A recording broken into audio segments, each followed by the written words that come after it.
I think I was kind of the catalyst for why kratom exploded in this country.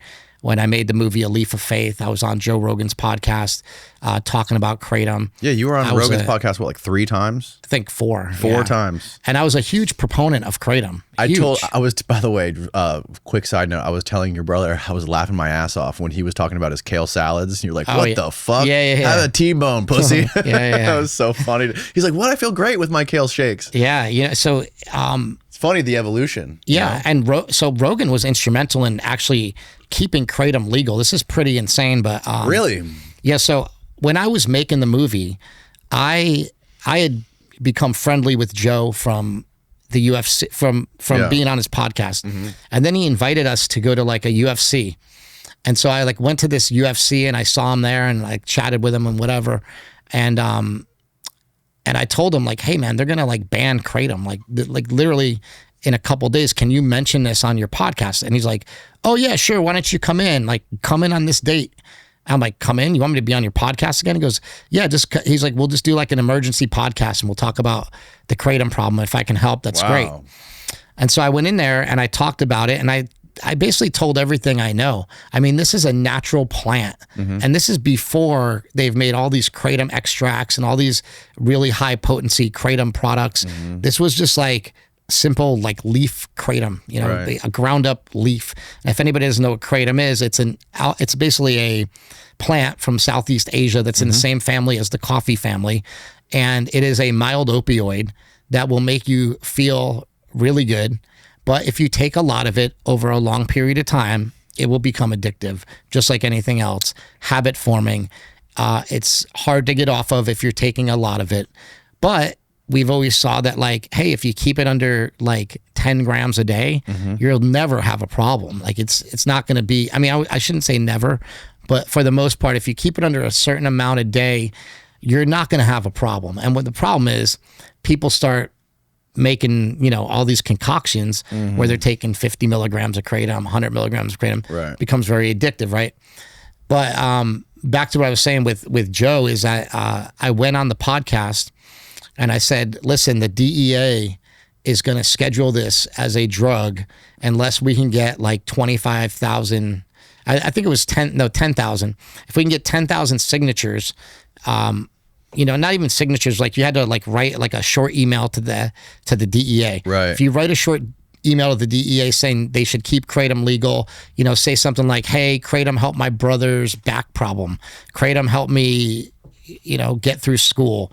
Kratom helped me with it. Tell them why, in an honest way, it helped you. Yeah. Or even tell them why you don't think it should be legal. I don't care what you tell them. Just tell them something, because if they get more than 10,000 comments, they have to read them all. And if they have to read them all, most likely they'll just back down because they're not going to want to read them all. And so the next day, we went and checked the website, and there was like 28,000 people that sent emails. No way. Yeah, into the DEA to say, hey, we should keep kratom legal. We should keep looking at it. The problem with kratom is the same problem we have with weed in this country. Is like, you know, kratom used to be this wholesome plant that was, you know, did so much good for so many people, but then they start making extracts, they start making concentrates. They are now taking alkaloids of kratom and separating them out and making really super concentrated forms of kratom, which I'm not against. What I'm against is that they sell them in smoke shops and they don't tell people how addictive they can be. Right. They're not educating people on them. There might be a reason for me to do another documentary that would follow up A Leaf of Faith, which is my documentary on kratom, to sort of really just educate people about it so that we don't get ourselves into another opioid epidemic. Because I do believe that this new product, it's called 7-OH or 7-hydroxymetragenine. It's an alkaloid of kratom. I believe 7-hydroxymetragenine. Yes. You can buy it at any smoke shop. You walk into a smoke shop or even gas stations now, you'll see tons of it everywhere. And the problem is people are spending, you know, it's expensive. It's like on average for 5 tablets, it's like $35. So it's like $7 a tablet. People are taking 5 tablets at once. You know, they're taking it all at once and What's the effect? It'll get you high like an Oxycontin. Okay. But But if you take it in like a lower dose, just a normal dose, it'll kill pain like crazy. So that's where I'm coming in saying like, well, you're not supposed to take the whole damn package. Right. But like, I can't control that. And so in order to control, and the companies that are coming out, they're coming out and they're called Opia, or they're called Pressed, or they're called, Blues. They have these names that sound like drugs. Right. And when I have names that sound like drugs, it can turn people off. It's sort of telling you like, hey man, you're buying a drug. Yeah. And if we want to make this a potent painkiller that can really help people, there needs to be some sort of process or some sort of, way to do that. So I'm actually talking to some people about possibly doing another documentary about kratom, because I do think it can really help a lot of people, but there needs to be education on it. And I've taken kratom. Some people will say, actually, even when I was in rehab, after I got out of rehab, I was supposed to go speak at an AA meeting, and they didn't want me to speak because at the time I was taking kratom.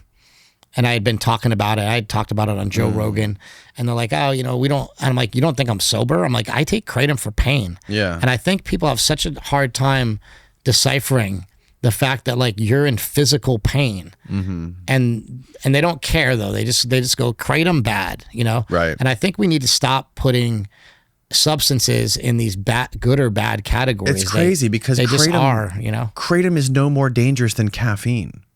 Like when's the last, I don't know if you're a coffee drinker, but I don't remember the last time I went a day without drinking a cup of coffee. Yeah, I drink coffee all the time. It's been maybe 2 days in the last 5 years I haven't drank a cup of coffee. Yeah. It's as like, I had Hamilton Morrison here recently. He was like a chemist. Yeah, I love person. him. Yeah, and he was explaining that to me. He was like, I don't think kratom is any different than caffeine. He's like, if you enjoy kratom and you want to have a couple cups of kratom or pills of kratom every day, it's like, there's no studies or scientific papers that show it's any more dangerous than caffeine. It doesn't kill anymore. It doesn't kill people. It's just like, if it's useful to you, then take it. The difference is the stigma that's attached to it, or, the different types of pharmaceutical companies that have been known to demonize certain drugs because it's not good for business. Yeah. I would say that the only thing with kratom that I just warn people about, because I've been through it, is it can be addictive. And getting off so can of it, caffeine. Yeah. And getting off of it just like is not fun.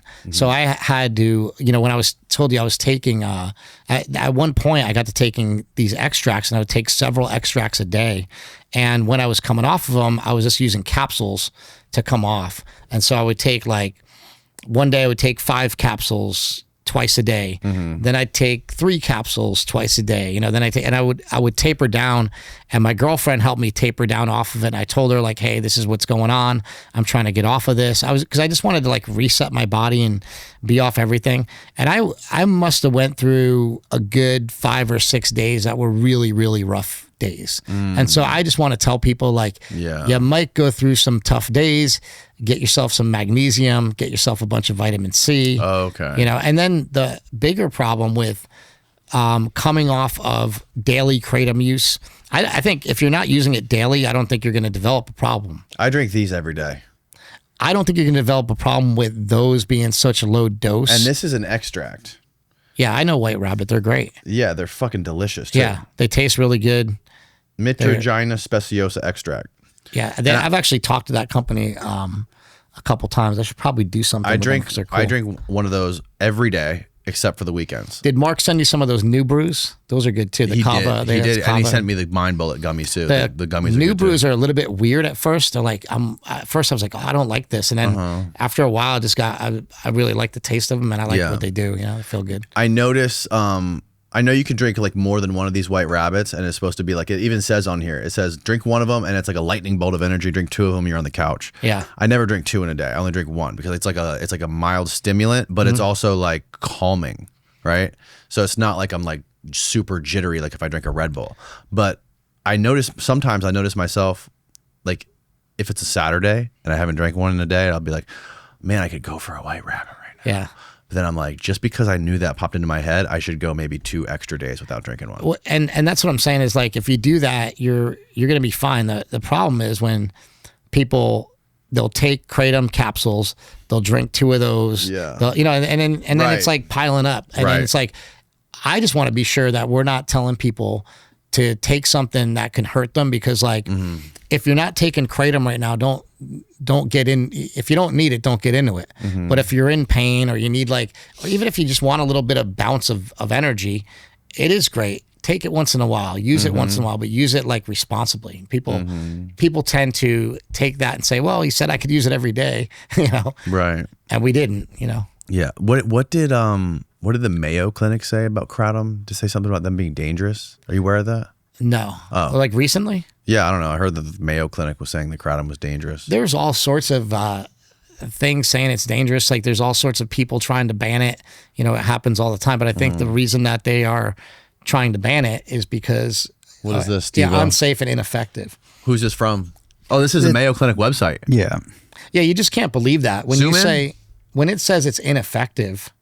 Users swear by kratom for lifting mood and boosting energy, but there are many safety issues to question about whether kratom works. See where at the top it says unsafe and ineffective. Right. It's the same thing they did with steroids. They would say, oh, they don't work. Right. Oh, You look, know? what does that say? Kratom is a herbal extract that comes from the leaves, an evergreen tree called the Mitragynous speciosa. That's what it says on the can. So that's just like the scientific name for kratom. So why are they saying it's unsafe? Side effects and Weight concerns. loss. Kratom is known for side effects including weight loss, dry mouth, nausea and vomiting, constipation, liver damage, muscle pain, high blood pressure. Okay, so 1/10 of the pharmaceutical products they advertise on every single football game on TV. Yeah, basically. Yeah, it's if you look at this list. Occasional pregnancy. See at the bottom it says kratom products have been linked to a small number of deaths. Well, when I did my movie, I went and I scoped out every single death. There was like 44 at the time. There was one guy. 44 kratom deaths? Oh no, steroid deaths. No, this is the kratom movie. Oh, So okay. my movie, A Leaf of Faith, which is about kratom. Got it. Which is actually available on YouTube if anybody wants to see it. I think you can probably find it easiest on YouTube. But in A Leaf of Faith, I went through and I looked, and I actually had a medical researcher that I was working with. We went through all the deaths and we sort of vetted them all and said like, okay, let's see. This guy had 10 drugs in his system. This guy, you know, and we vetted them all. And there was one guy who was a 28-year-old police officer from New York State who died officially from ingesting kratom. But you know why? He was dry scooping it and he choked on it and died. That's what he died from. And so it's like when you look at that and you go, well, okay, that's a kratom death, it counts, but that's like somebody falling down the stairs and He dying literally and saying that your choked on house the killed powder. him. Right, yeah. Yeah. Holy shit. I had one guy on this podcast once, remember? I forget the dude's name. He was dry scooping kratom right before we started the show. He was, not only that, I think he had capsules. He had a kratom drink, like his own custom kratom drink that he mixed together himself. And right before we hit record, he's like, hold on. Dry scoop, 2 giant scoops of kratom. I'm like, holy did that? shit. We don't need to cut that out. That was nobody. We don't want to sell him out, but let's, he was. I just want to see it. Yeah. No, he did it on right before camera? we started. Oh, okay. But yeah, like, that's a lot, bro. I don't know what would happen Well, to me if God I bless took that that guy much. because the kratom is what they call hydrophobic. So you can't mix it in water. It's like cinnamon. When you try to mix cinnamon into really? your Starbucks, you ever notice like it won't mix? Things are either fat soluble or they're water soluble. Maybe it was tea he was drinking or something, but he had some sort of kratom drink. You can mix it up enough to make it kind of mix Okay. in, but it's always sludgy. It's okay. it's always gross. Right.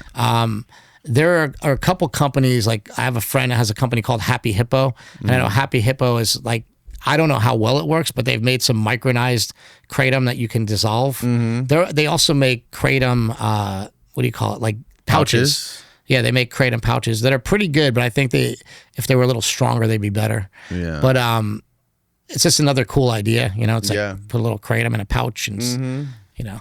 But yeah, I think that the delivery methods definitely for kratom need to be improved because kratom itself is just like, it's hard to take. That's why people take it in capsules because it doesn't mix in water.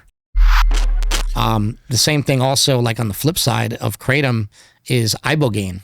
Yeah. And I'm also talking to some people about doing a documentary about ibogaine because if people don't know what ibogaine is, it'll flip an opioid addiction in like 48 hours.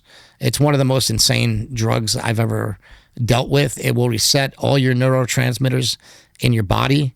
It'll kill pain in your body. For me, I did a Ibogaine trip. You can actually watch it on YouTube. It's called Ibogaines. So it's IBOGAINZ. I love it. And it's just a little short film I put together about my experience. It's gotten ripped off of YouTube like several times, so it's been on there and off there, and it's back on there anyway. But so I just made this short film about my experience with Ibogaine, and the reason I did Ibogaine was simply because I have such bad chronic pain. Like I said, I was going through a period of time where I was doing whatever I could to try to get out of chronic pain. After I did Ibogaine, the day after, this is stupid, right? I went from not being able to walk, like barely able to walk every day. I'd wake up and I'd literally be in tears walking around, and I'd be just walking around doing my daily stuff. And this is going to sound like a pussy, but I'd be crying going like, I need help. Like, I need fucking help. I can't do this anymore. You know, like I'm done. And if this doesn't help, I don't know what I'm going to do. Like, I'm done, you know? And I was like, don't want to even say it, but I was like suicidal, you know, to a point where I was like, this pain is so bad, there's nothing I can do to heal this or fix this. So I called a friend. He lives in Boston. His name's Jim. And Jim is like, he's amazing. He's got this thick Boston accent. He's like an old school bodybuilder from Boston, and Ibogaine saved his life. So he came out to visit me. It was the day before the world shut down for the pandemic. So it was March 16th of 2020. He flew out like last minute, administered Ibogaine to me. I went on a trip that lasted, I want to say like 3 or 4 days, where I was like in the clouds. Like, I don't know where I went. It lasted that long? Yeah. My soul like left my body. How do you take it? It's just a pill. Just a pill? It's just it lasts that long? Yeah. It was a series of pills. So what it was I took like 250 milligrams, I think every hour maybe, for 5 or 6 hours. So and what happened was, I dosed it at a really, really high level because my pain was so bad, and I kept like asking for more. I don't know why, because I was in the middle of the trip. And I ended up taking about 2 grams of it, which is a lot. Like, if you go to a clinic in Mexico, they'll probably give you 1 gram. But I think because I got 2 grams, I blasted off to the moon. It was, so in the beginning of it, it was the most horrific, like horrible.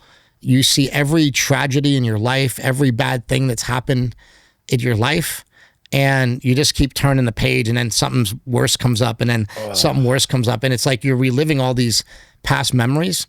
But then all of a sudden, like, I got through all these like bad memories of like being picked on in school, you know, or like you'd remember the most unique, like weird things. And then all of a sudden, like, I saw like a flashbulb go off, and I'm like, oh, there goes all my depression. And another flashbulb goes off and goes, there goes all the anxiety. And another flashbulb goes off and goes, there goes all the pain. Hey, you're free. You're free to go. And then I saw my older brother who passed away. And I was telling your producer, Steve, before, it's not like I felt like I saw and talked to my brother. I talked to my brother. Like, it was real. It was so real. I can't describe how, it's hard to describe how close it was to like a real interaction. Like, I feel it was real, you know, like I feel like my brother came to me and said, hey, I know I fucked up and I did a lot of drugs and I did a lot of crazy things in my life, but I'm here where I am because this is where I'm supposed to be. And none of this is your fault.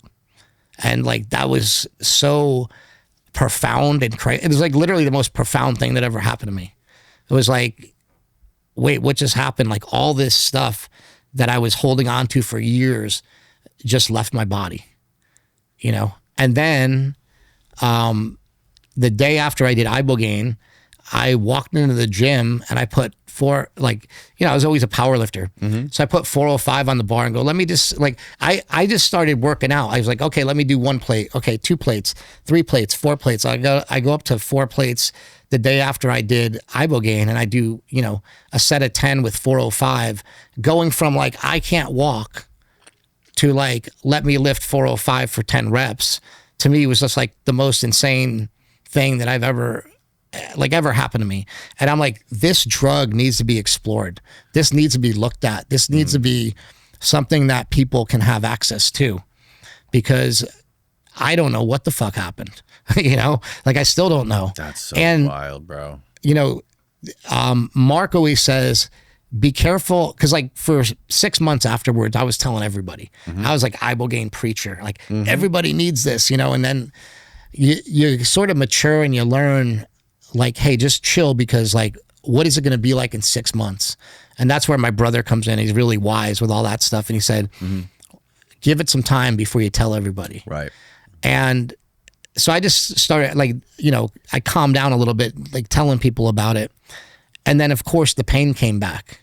You know, it came back again. How long did it take? About 6 months. Wow. But if we could find something, there's something in there. If you could find something that can kill pain for 6 months, and you only had to do it once, why can't you figure out a way to make that molecule into something where you don't have to have that, you don't have to maybe go through that trip again?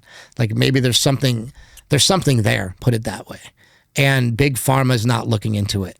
You know, nobody's looking into it. Oh, they're looking into it. They're looking how to subvert it. Yeah, how to shut it down. How to keep it shut down. And there's a guy I'm helping, I've been helping and working with a little bit. His name's Brian Hubbard.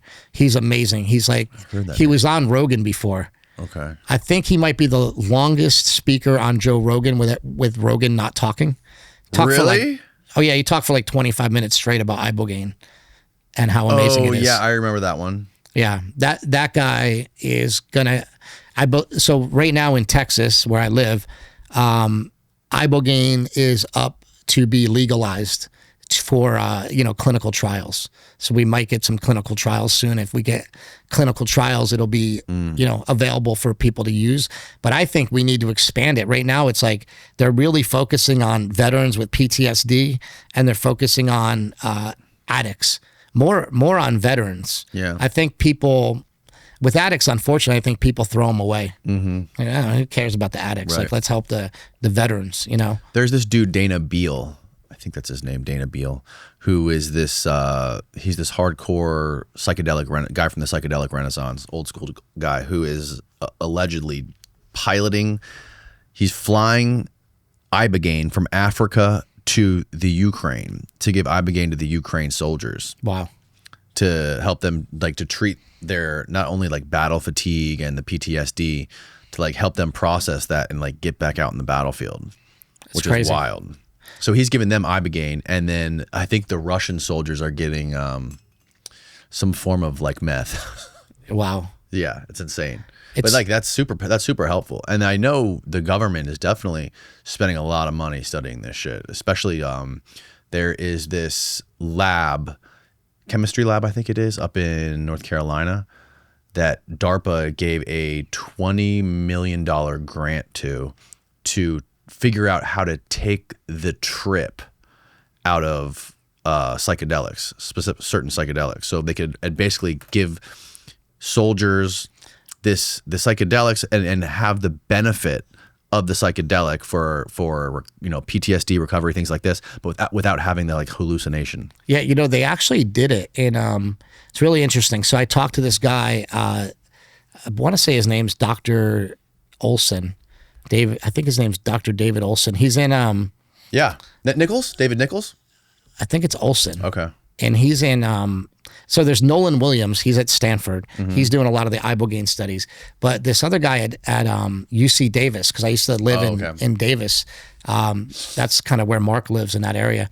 And so when I was there, I talked to this guy who basically was able to synthesize Ibogaine.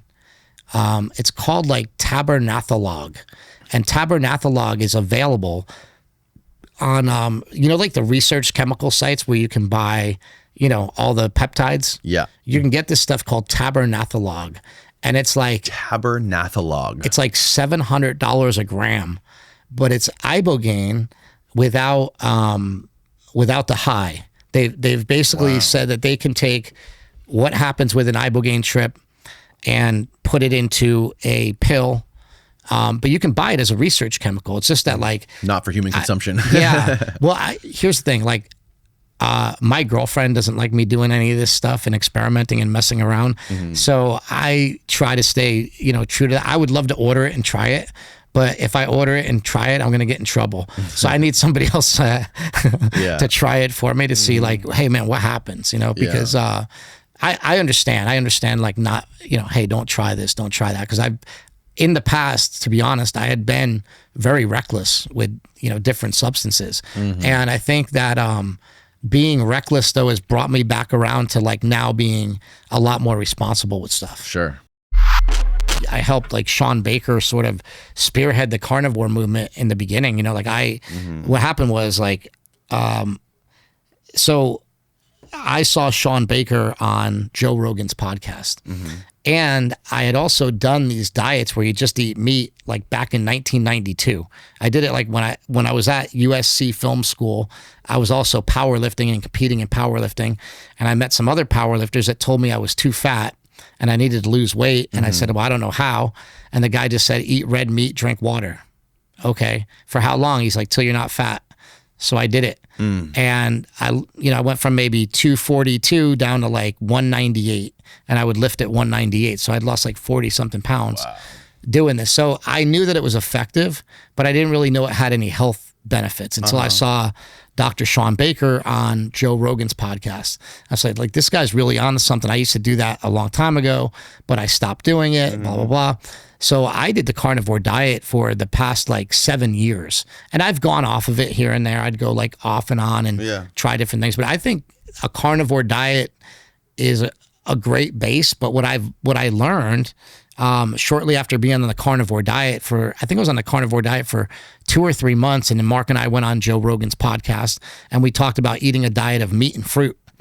And I don't know if it went over everybody's head or whatever, but like basically, you know, we've had people like Dr. Paul Saladino come to our gym, and he was having some problems with his hormones.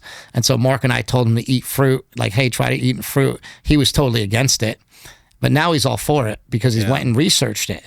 And I think that kind of is the best diet, a diet of like meat, fruit, and vegetables. You really can't go wrong. I don't think you need to cut out all your carbohydrates, but you need to find better carbohydrates. I think get them from your fruits and vegetables. I think they're in your fruits and vegetables. Yeah. Yeah. I mean, that's the problem. You might have to cut some starches. Starches tend to hold weight on people. Is Paul Saladino, is he the dude who made the video about how he goes on when he travels, he brings a backpack full of coconuts with him? Oh yeah. Yeah. He's made all sorts of crazy, you know. Like, how are you cracking the coconut on the plane? Do you have a knife? Are you allowed to bring a fucking giant machete with you on the plane and chop those coconuts in half? Like, what are you doing? Yeah, I'm not really sure. Seems a little unreasonable.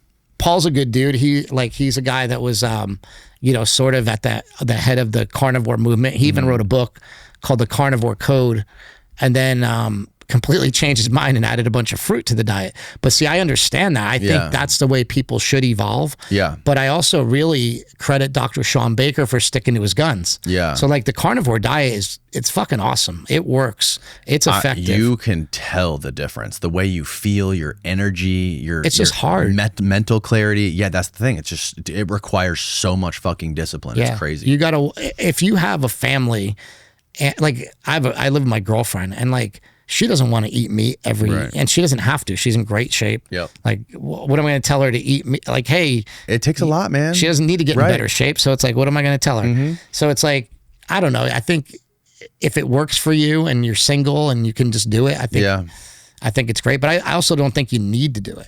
Even Dom D'Agostino, when he was in here, he was like, he's like, me and my wife will be driving and we'll go to McDonald's for lunch and she'll eat McDonald's and I'll just, I'll bring my can of sardines and I'll throw my sardines on some lettuce on a salad and I'll just have my sardines while she eats her Big Mac. Yeah, well, Dom's insane. Oh my God. That's what you realize in this world is there's a couple people that are just insane and they'll do whatever it takes. Yeah. You know? He's a beast, man. He's awesome. He's a great human being. Yeah, he is. The research and again, like, dude, I've gone into like deep ketosis where I've been in ketosis for like 3 months straight, and I felt phenomenal doing that. But it's just hard. It's hard to stay there, you know. Yeah. Did you measure it with like the thing you blow into? Yeah, I used to do the prick my finger all the time. So Dom D'Agostino was so in 2016, I was pretty fat and out of shape, basically because of coming out of rehab and all the addiction and everything. And I was coming out of, I basically, it was the day that Trump got elected the first time, 2016. I was actually walking to go vote. And when I was walking to go vote, I had to stop and like, I couldn't breathe. I felt like I was like maybe having a heart attack or something. I'm like, man, I'm really out of shape. Like something's wrong here. And so I don't know what happened. I sat down for 10 minutes. I got up, I felt fine, after that. And I went home and I'm like, I really need to make a change. And the first thing I could think of is like, I need to go back to like keto, like back when I used to do this meat diet, and I need to go back to keto.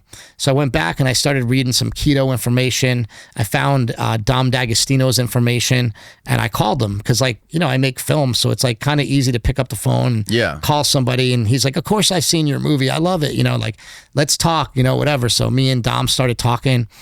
And I was like, can you be in ketosis for more than a week? And he like laughs at me and says, I've been in ketosis for 7 years, And he basically tells me that. And I'm like, oh, this is interesting. So then I took off on like, the keto thing. So people think that I jump from thing to thing to thing, but I kind of do because like experiment with stuff. I'm kind of learning each time. Right.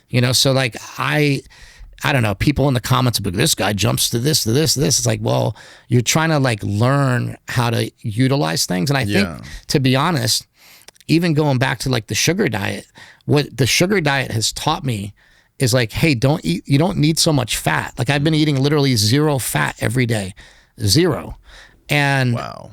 And I'm plowing through it and I feel fine. So when I go back to a regular diet, which will probably be in another couple weeks, my diet will be much lower fat, which will allow me to burn more fat.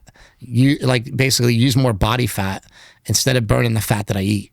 So I don't know. I think like each stop you make along the way, you learn something. Like I learned something with keto. I learned when I did keto, I did that to a point where like I did it to the max. I was testing my blood every day, and I got skinny fat. So I did keto, and then I went carnivore. And when I went carnivore, I started like lifting a little bit harder. I felt a little bit better.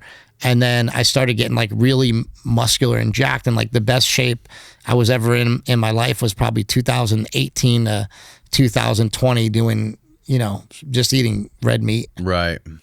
My problem with the keto was the last time I went super keto, I got my blood work done after, and my cholesterol was like it was off the charts.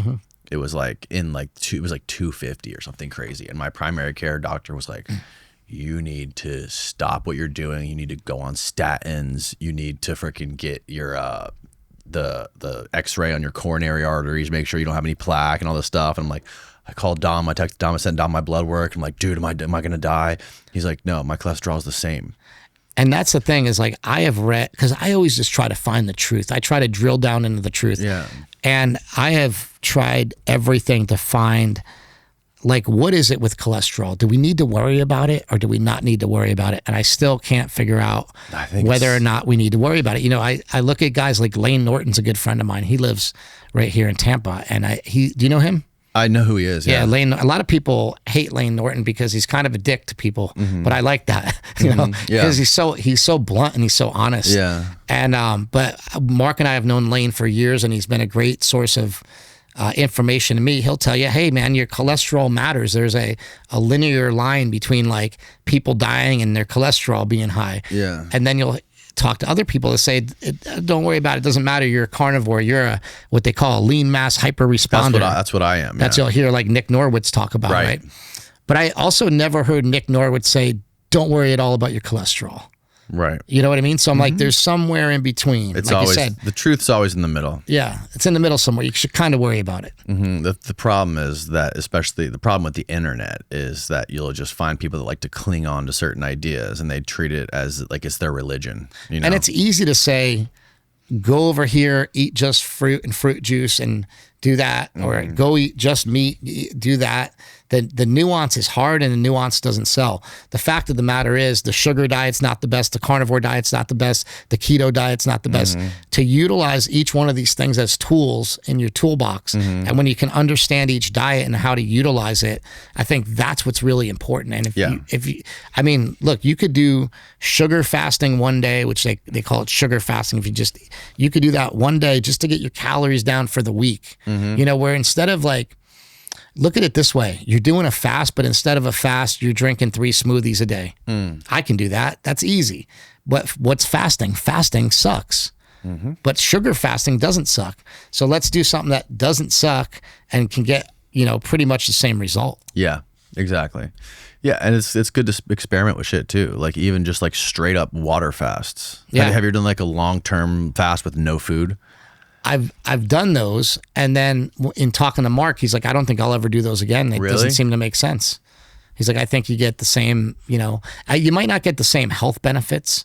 People always want to talk about autophagy. Well, you get autophagy when you lift weights. You get autophagy when you exercise. What does autophagy mean? It means that your old cells dies. Your old cells die, and your regenerating new cells. Yeah. Yeah, and so that's all it really means. And like that happens when you lift. It happens when you exercise. Do cardio.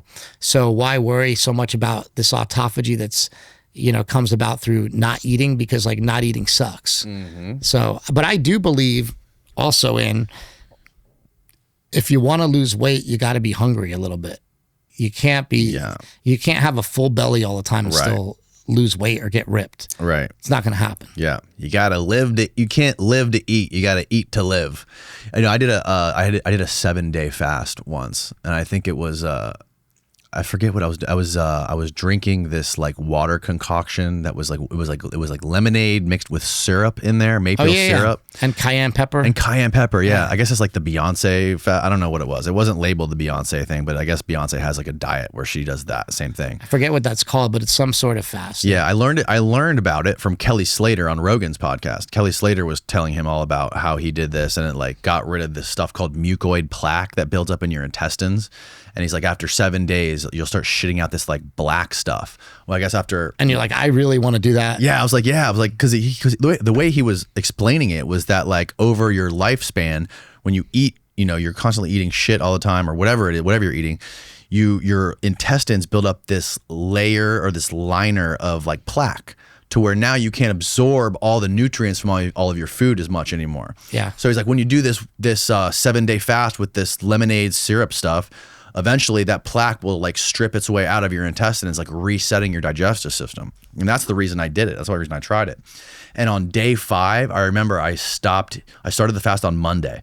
And on Friday, I was able to go to the gym and do like 3 times as many pull-ups as I could normally do with like no fucking fatigue. I did like 50 pull-ups and I felt great. And I also was able to play a full game of full court basketball with like no cramps, typically, I'll start like getting the side cramp when I'm doing that, and I'll start to get really fatigued. I'll have to like stop and take a breather. None of that was happening to me. I felt like superhuman on day 5 of that fast. I felt like phenomenal. Yeah, I've had experiences like that on carnivore where like the strongest I've ever been in my entire life was like recently in my 50s on a carnivore diet, which is insane. And like people are like, well, how do you deadlift? So, I was doing like trap bar deadlifts. Like I'm just good at them for whatever reason. I'm not good at regular deadlifts. Trap bar deadlifts. The hex bar? Yeah, I go up I'm going up to like 700 pounds. I like the hex bar the best. And I go up to like 700 pounds on that hex bar, right? Jesus Christ. But here's the thing is, I would do it with no carbs, and people would be like, how are you doing that with no carbs? I'm like, I just don't think it takes carbs to do like a 1 rep, max, or I do like sets of 3 or something like that. And so that it's like, I don't know. It's, I think Mark and I think genetics, I was talking about that before. Genetics plays the biggest role in anything. I watched my younger brother, Mark, bench press 315 pounds in 9th grade. He wasn't on steroids. Like he's 14, 15 years old when he's doing this. So when I tell people like, hey man, you have to have genetics, I wouldn't be good at squat. I have 2 fake hips. And with 2 fake hips, I don't do it anymore just because like the pain got so bad. And it's probably not a great idea to be putting 500, 600 pounds on my back. But I would be squatting with like working out with like 500 pounds with fake hips, right? So like that's fucking insane. That shouldn't happen. But that's genetics. That's something genetic in my code where I'm short and squatty and I can get under the bar and I can do that. And other people will never do that, but I'll never ride a surfboard. And seriously, like I'm not built for that. And I think that that's another thing people need to realize. And like, building their physique or doing whatever they want to do. It's like, go to your strength, go to like what you're good at and utilize that. Like nobody cares how much you deadlift or squat really. It's only a dude will care. No girl ever cares. So it's like, don't worry about that stuff. Worry about like what are your strengths and play to your strengths, you know. Even testosterone though has such a tie-in to the brain and depression that people that take testosterone usually are less depressed, you know, have a better outlook on life, are more motivated, are actually nicer. So people think like people take testosterone and turn into assholes. It's kind of the opposite. They usually they usually become nicer and more generous. And there's a lot of things that are, you know, that testosterone can do that can really help society, you know, where people aren't such bad guys, you know, and when your testosterone's low, that's the people that are, you know, it's not that if your testosterone's low, you're going to be a troublemaker or an asshole, but your chances of being depressed are a lot higher. Right. And if you're depressed, you're not going to be very nice all the time, you know? Yeah. Yeah, I've always been interested in trying it again. I tried it once. And, testosterone? Yeah, I tried it once. How old are you? I'm 37. 37, yeah. So you're right about the age where like you should go get it checked, and if it's not, I get it checked all the time. I'd get my blood work done at least twice a year. And what's your testosterone at? It bounces between, the highest it's ever been is like 850, and the lowest it's ever been is like 600, I think. Yeah. So yours is pretty good. And I'm saying like, I'm not a doctor. I'm not going to tell you to go on it or not. Well, I did it for 3 months. My recommendation is I think it's great. Yeah. You know what I mean? Right. And I feel great when I'm on it. So it's like, that's just my recommendation. It's like, you're going to have to pull that card at some point. Yeah. So I'm I think so. Yeah. Why not just pull it now? Totally. Like that's my thought, but I'm not telling you to do it. No, I did it for 3 months, and I tried it, and I was like, you know, I want to see. I hear all these people talking about it, and I'm like, I think what really got me interested in was listening to Derek, More Plates, More Dates, and I was like, gotta fucking try this. This sounds amazing. And at the same time, it's not the panacea of like, all of a sudden the whole world opens up to you. That's what I thought it was. That's what I thought it was going to be. Things just are a little bit easier. Yeah, I didn't feel that. I didn't feel any difference. If anything, I felt more tired. Yeah. I felt more tired. But that's the beauty of it, right? Because it's your choice, and just come off of it again. Yeah, and I did. I just can't. I just stopped it, and I never noticed any kind of difference. You know, I felt probably better once I got off. There's some new drugs that are going to be a little bit better, because even though, you know, I still hate needles, no matter how much, you know, whatever. So like, there's some new oral testosterone coming down the pipeline. That's supposed to be pretty good. Really? Yeah. So like, I just think it'll help compliance, you know, because it's hard to, testosterone's like, it's a pain in the ass. You gotta keep injecting it. But that's the safest way to do it though, right? Is the injecting, because you're injecting the exact same thing. Because people mess around with like the SARMs and stuff, and like antagonizing the You know what's crazy? When I was in the best shape of my life, I was on a bunch of SARMs that I got from my friend, Dr. Tony Huge, who's not a doctor. I know who that guy is. Yeah. So Dr. Tony Huge gave me like, here's a box of SARMs. And I'm like, what do I do with them? He's like, take one of these, take one of these, take one of these. And I did it. And like, I was fucking jacked and shredded. And I don't know, man. Like everybody's like, SARMs are, they're garbage. And given I wasn't doing my blood work. It might have been in the gutter. I'm not really sure. Because then after that, I had done SARMs. I did a SARM called RAD 140, and it plummeted my testosterone down to 51. Wow. And then I got back on TRT, and I've stayed on TRT since and not messed with SARMs. But I have to say, the best shape I ever was in was on SARMs and not on anabolic steroids. Interesting. And that's just my own anecdotal. I have a really good friend who I was trying to educate him about testosterone, and I was like, because he was like, he went through this like couple year phase where he just was like not interested in going out, not interested in doing any kind of like activities with anyone. He wasn't interested in chicks anymore. It didn't seem like he hadn't had a girlfriend in a couple of years. And I'm like, bro, you should get your blood work done. Figure out like what your testosterone level is. He's fucking huge stoner. He smokes weed all day, every day. Yeah. And he got his blood work done, and his testosterone was 50. Yeah. He's my age. Yeah, that can happen. And he got a testosterone. Now he's like back to normal. Now he's like got a girlfriend. He's like motivated again, and his like life changed. Like when my testosterone was that low, I felt just terrible. Like I couldn't do anything. Couldn't function, you know? Yeah, I can't imagine what that must feel like for some people. But like, you know, I mean, and it's prescribed in Europe, I think, for ADHD or ADD. It's prescribed for like normal things. Yeah. And you know, what's interesting too is that they make it kind of like you had to jump through hoops to get testosterone. Yeah. So like I go to a telehealth clinic because it's easy. Yeah. So I have to go to a doctor at, like, for some reason, I've been on testosterone forever.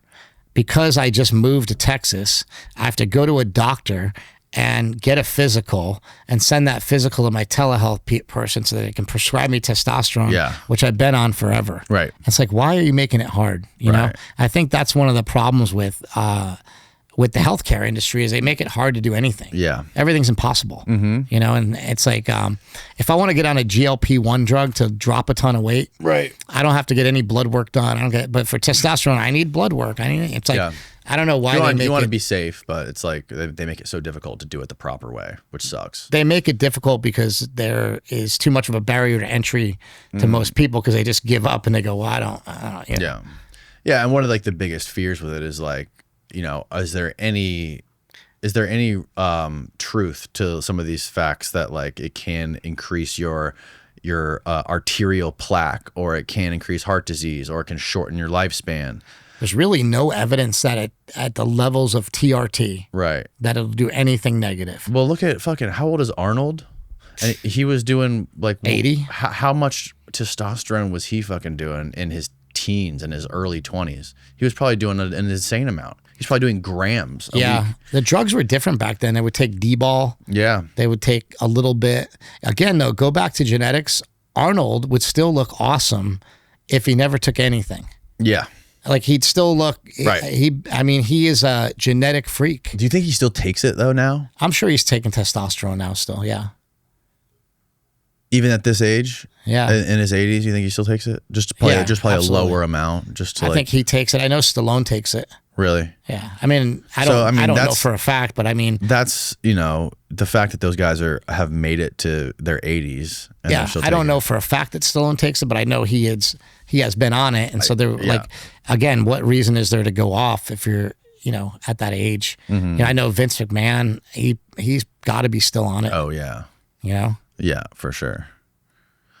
It's just, you know, it's a funny chemical, man. It's such a funny thing that like, what the fuck happened? Like why do we have this fucking weird chemical in our body that just makes us horny? Yeah. And you know, and the other, it's like, sort what of the male, the purpose of it? Like the male hormone. Why do we have that? Like why, what part of nature is it? Just because is it an evolutionary process that just helps, like makes us want to reproduce and propagate our species? Like it seems like that's the benefit of it. It's like a sliding scale, right? Because like men and women both have testosterone and estrogen. And so and the higher the testosterone in the woman, the more horny she is. Yeah. Our testosterone's high. And you know, it's funny because like we actually make products for that. Like when you're talking about like how horny a woman is, stenazanol, which is Winstrol, they actually make a formula of stenazanol that is like a rub, like a cream that a woman will rub on their clit, basically. Really? And it makes them really horny. And it's supposed to like heal relationships, from what I hear. Wow. Yeah, because like it'll just make the woman like really like aggressively horny. Shit. And you can get that at a compounding pharmacy, you know? Wow. But yeah, it's like there's levels of like, you know, a woman will have high estrogen, low testosterone, and a man is the opposite. Yeah. But if you give a woman just a little pinch of testosterone, a lot of times that gives them a lot of energy, makes them feel a lot better. So it's like the problem with women usually, and this is another reason for compounding pharmacies, the other reason is dosing. So if you ask your doctor, can you use a compounding pharmacy, and you're a woman and they give you testosterone, they can give you a more precise dose because they can make it for you. So they can, like, instead of you trying to draw out like one tiny little milliliter out of a bottle and taking too much and starting to grow hair places you don't want to, they make it more watered down, basically, or oiled down, so that you can take a bigger chunk of it and inject it so it's more normal. Yeah. You know, so it's more like the same way a man would take it. It's just that it's watered down so that you can measure it. You know, Yeah. like sometimes things are just immeasurable, you know. Right. And you're like, did that even work? Did I even put it in myself? I don't even know. Bruce Jenner is an interesting one because Bruce was taking steroids, right? When he was in the Olympics. So I have a friend, his name's Tom File. He's amazing. He's hilarious. He's this jacked power lifter, and he's like 60 years old now. He's still squatting like 600 pounds. He's just one of the most maniacal people I ever met. He used to work the front desk at Gold's Gym, and he used to train Bruce when it was Bruce. Really? Yeah, and I think that Bruce was on the juice. That rhymes. That sounds cool. He used to train Bruce because nobody else would train Bruce. He has not confirmed to me whether or not he was on steroids, but basically, like when you hang out at Gold's Gym in Venice, you're on steroids. I don't care who you are. Right. I worked out at Gold's Gym Venice for probably about 22 years straight, and I've met everybody that's come through those doors, and most of the people that come through those doors are gonna end up taking something, no matter who they are. You know, it's just that's the environment that place gives off. You know, really kind of in a weird way, when I shot Bigger, Stronger, Faster, they let me shoot in there. And then I was so excited that I made the movie and it got into Sundance Film Festival and like, hey, this is going to be, you know, a bit, you know, on Netflix and all these things. And so I got all excited and I went in with a poster and I was like, can we put this poster up in here? Because I have all these posters of like all the famous people that have been through Gold's. And I'm like, I'm finally going to get my poster on the wall at Gold's Gym. And they were like, hell no. You said in your movie that, you know, people come to Gold's Gym and take steroids. I'm like, where did I say that in the movie? I never actually, like, I never said it. I never even equated it. I just said, you know, like the movie was about steroids and Gold's Gym is in it because I work out at Gold's Gym, but I never said anything derogatory about Gold's Gym and people going there using steroids, but now I will because people go there and use steroids. But you know, it's just interesting that like they wouldn't hang my poster on the wall. So they have the posters on the wall of all the guys that have used steroids, worked out at Gold's Gym, and their posters on the wall. What's so funny? But my poster's not supposed to be there. Yeah, that's so silly. I can't believe they would do something like that. But like as far as like Bruce, so what do you make of is there any connection between people who would if Bruce was using steroids or doing something to him, like all of a sudden going trans? Is there any sort of pattern there with people?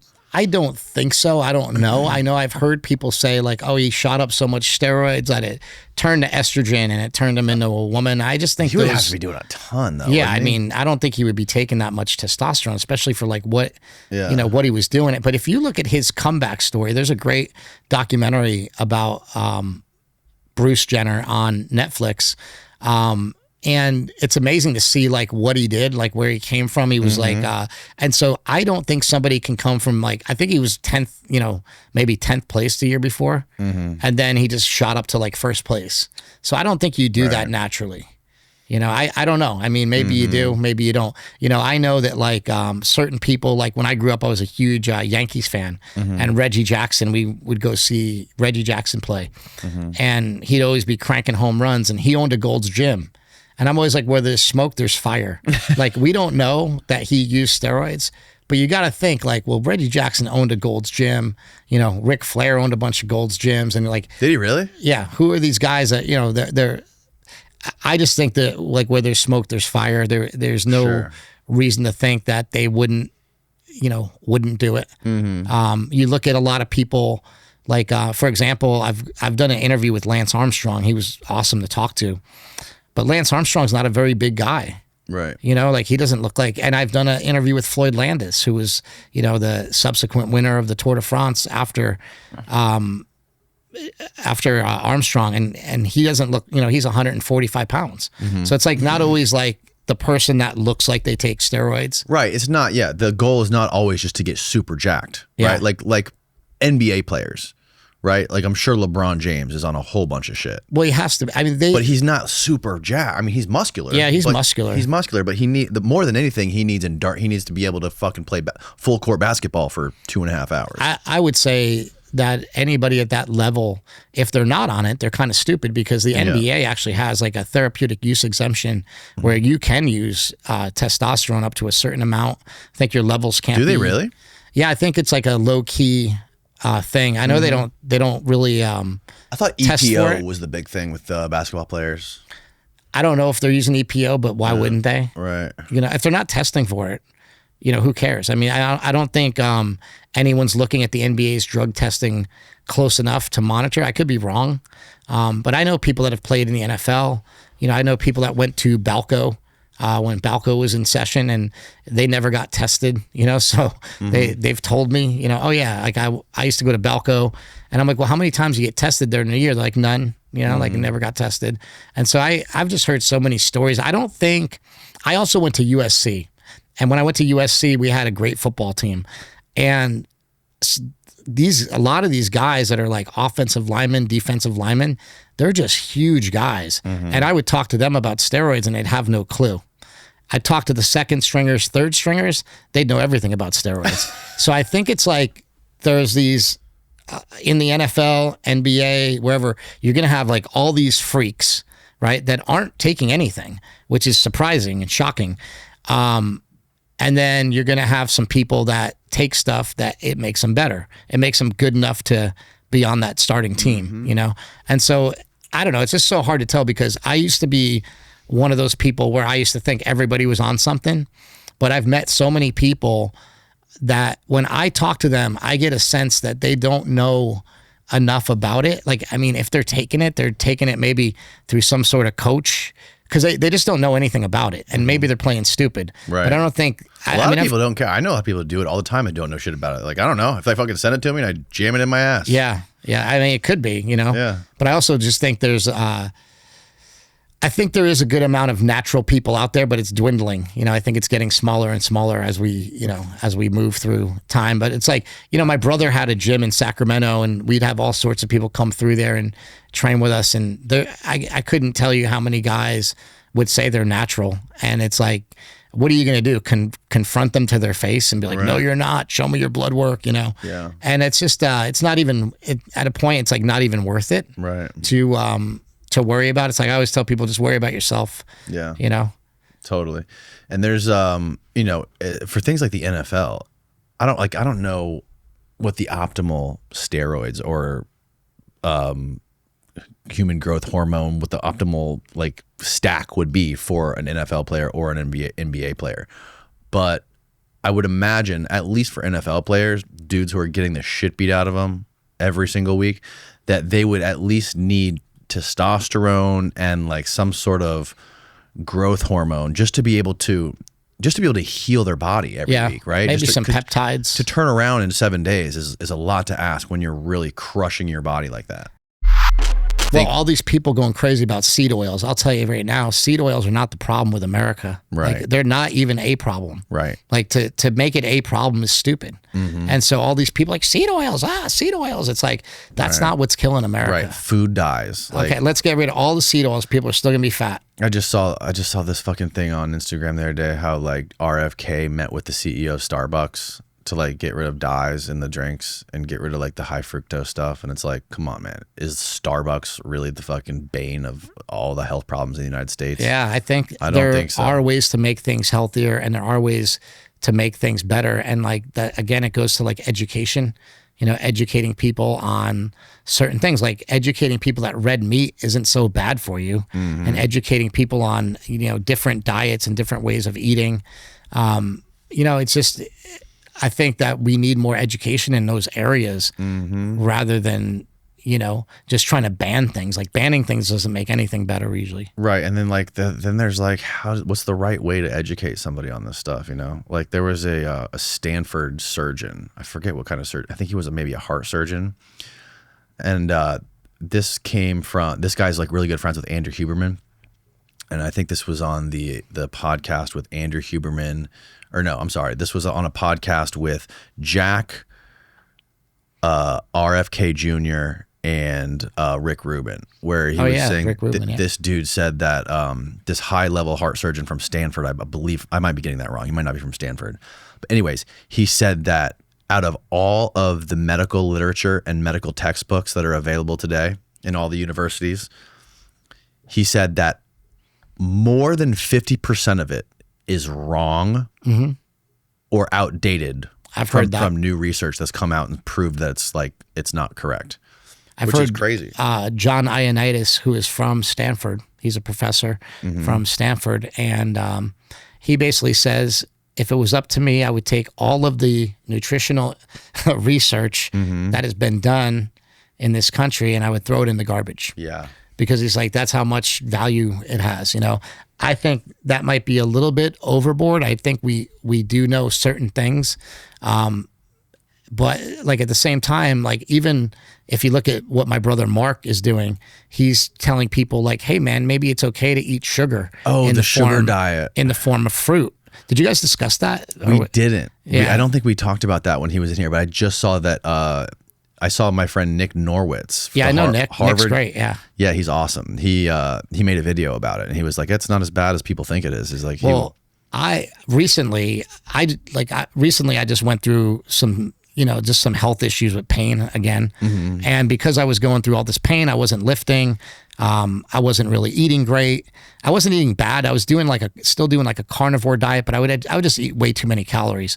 And so my weight got up to about 234 pounds. And normally I weigh about 190. Today, I think I weighed 204, 203, something like that. But the way I lost all that weight was fruit and fruit smoothies every day. Like really? just with sugar. And so what is the I went on idea Mark's behind podcast and talked about it, and everybody hates you for it. Like, you're like, listen, don't hate me. I'm just delivering a message. Eventually, I'm going to start losing muscle. But I'm also on testosterone. I'm also lifting, you know, so it's like, I just wanted to drop a bunch of weight fast. So I basically did that every day. And then 3 or 4 times a week at night, I would have a meal of maybe like rice and chicken. And that was it. And so it was like, and I would actually drink 3 or 4 fruit smoothies in a day. I'd make them myself at home. I just buy a bunch of different juices and a bunch of frozen fruit, and I blend them up, drink a smoothie down, go about my day.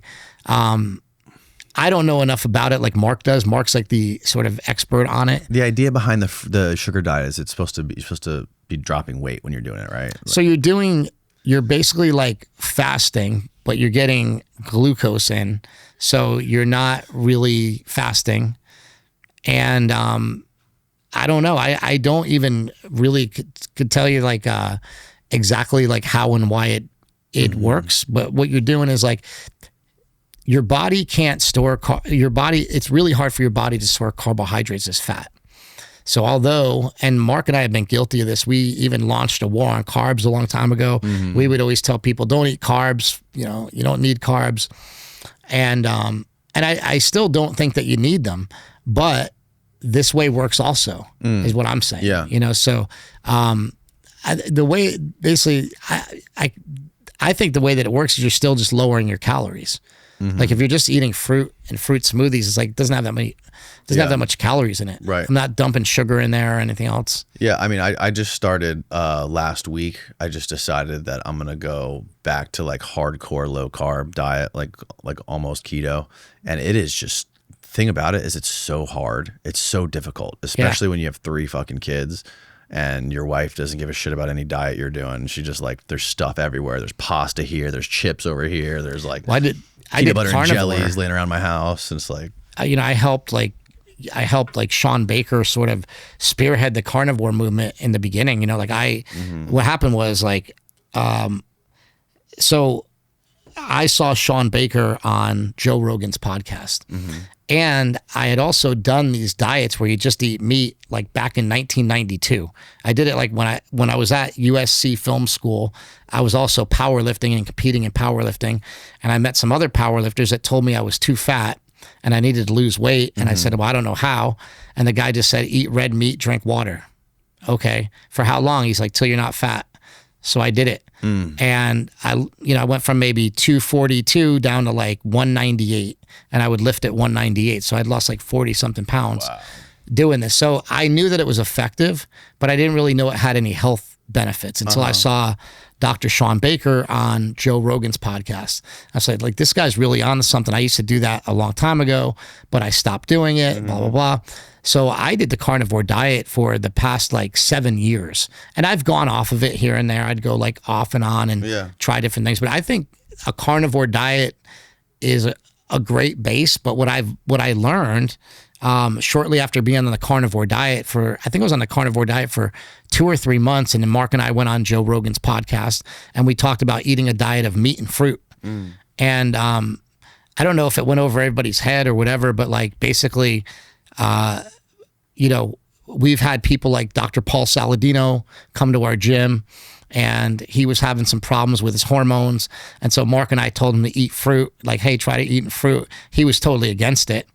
But now he's all for it because he's went and researched it. And I think that kind of is the best diet, a diet of like meat, fruit, and vegetables. You really can't go wrong. I don't think you need to cut out all your carbohydrates, but you need to find better carbohydrates. Carbohydrates. I think get them from your fruits and vegetables. I think they're in your fruits and vegetables. Yeah. Yeah. I mean, that's the problem. You might have to cut some starches. Starches tend to hold weight on people. Is Paul Saladino, is he the dude who made the video about how he goes on when he travels, he brings a backpack full of coconuts with him? Oh, yeah. Yeah. He's made all sorts of crazy, you know. Like, how are you cracking the coconut on the plane? Do you have a knife? Are you allowed to bring a fucking giant machete with you on the plane and chop those coconuts in half? Like, what are you doing? Yeah, I'm not really sure. Seems a little unreasonable.